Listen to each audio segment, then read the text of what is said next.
Musim hujan Dinilai lebih unggul dan produktif, petani sayur di Desa Talangbulu memilih sayur sawi dibandingkan sayur kangkung.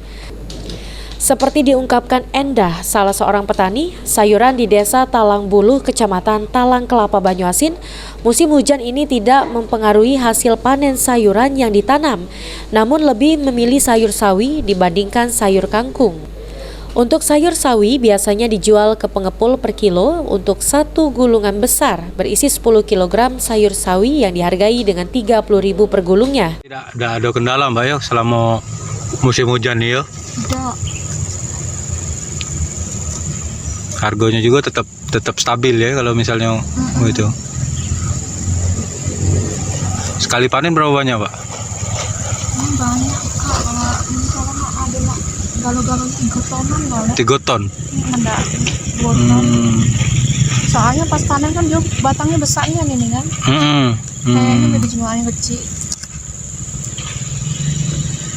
Ini dicabuti sikok-sikok ya? Dicabuti sikok-sikok ini. Diiris Kak, kita di pojok galangan anaknya diiris. Oh, Pakai cutter. pakai cutter.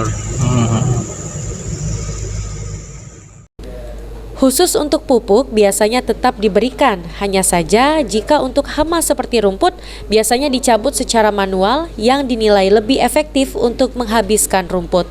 Sulaiman, PAL TV. Perlu mobil juga angkutan yo.